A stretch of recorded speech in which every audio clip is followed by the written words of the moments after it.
The goal is for you and your family to be set financially so that you can work on your terms.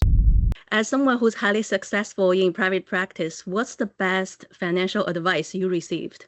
Yeah, I learned a lot of different advice from a lot of different people. You can't lean into being, oh, I'm just a physician when it comes to money. You have to learn it. And you don't have to learn it to the highest level of finance, but you have to control your money. You can't let money control you.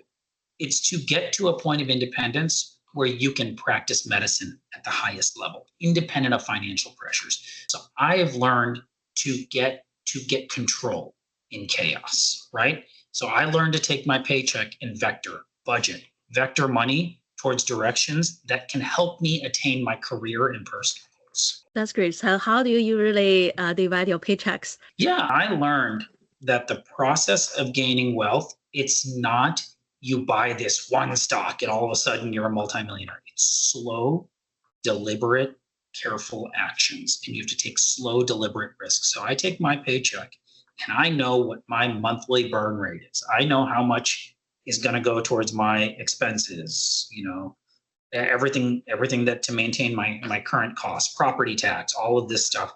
And a set amount goes towards that.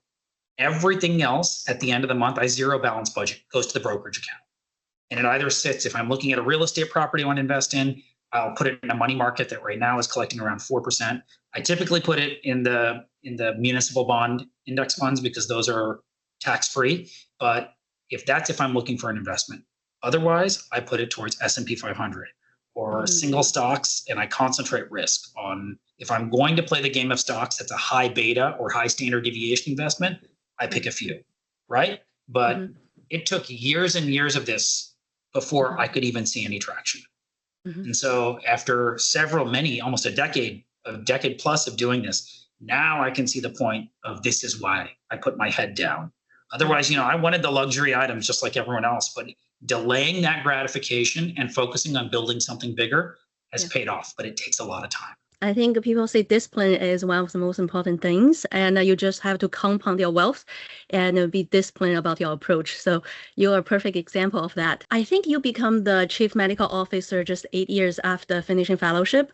So what are the most important lessons you learned along the way? Always try new things, always think, always be creative. I've had the fortunate circumstance to have amazing opportunities present themselves, and it's very easy to crawl back and say, oh, I'm used to doing this. And I've learned to really lean into taking risk. I had no idea what this role was going to be. And sometimes you just have to jump with both feet. So I think that's been a big lesson for me, is just to try new things, learn. If it feels weird at first, you probably need to lean in even more and lean into that discomfort. That's really inspiring too for all the early career radiologists to try to get out of the comfort zone and be the best of themselves. How did you learn your leadership skills? A lot of it was watching people that I admired as role models through residency, through private practice. When you make a mistake, somebody pulls you aside, and I've had mentors myself that have pulled me aside, hey, this would have been a better way. Maybe think about responding differently. And as you do that more and more, I always found more interesting situations and interesting conflicting or just interesting situations where somebody has to step up and make a tough decision. I'll bring people together. And I learned to be that person because it really can impact change better when somebody steps up and takes on the kind of uncomfortable circumstance of bringing everyone together. Yeah, I love that. You also pursue the MBA. What are the biggest challenges and the benefits for you? Yeah, that's a great question. For MBA, I mean, it's a big time commitment. You're going back to school. I was in private practice. I just wanted to learn more. I was more curious. I was sitting through meetings with, either hospital executives or just in different committees. And I felt like I wasn't versed in the finance and the business side of things. So I took a plunge. I said, let me find a way to get ahead of this. And it was a 3-year curriculum. Time was the biggest hardship. Money is one thing, but time is it's something you don't get back, right? So that was one of the big trade-offs. I am ever so thankful I worked through it. I had a great curriculum, and I've been able to really lean on that in this role. and to learn how to think like a business person, which is the biggest skill. Before I let you go, I have one last question for you. If you could go back in time and give your younger self one piece of advice, what would it be? I really think just enjoying the process is something I'm learning now. Finally, is that we're in this process, and enjoy where you are in each moment in time. Residency, internship, in your first junior years as an attending, as faculty. As you kind of get more experience, and then even when you're trying to figure out what you want to be when you grow up, just enjoy it and smile is something I tell myself. And the other thing, and I'm learning the value now, is go meet people.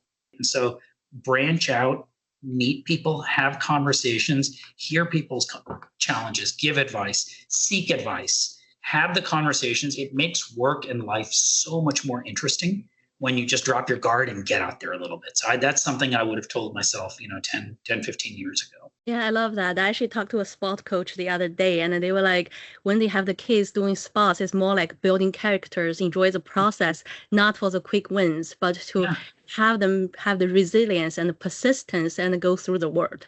And I think you actually just said that.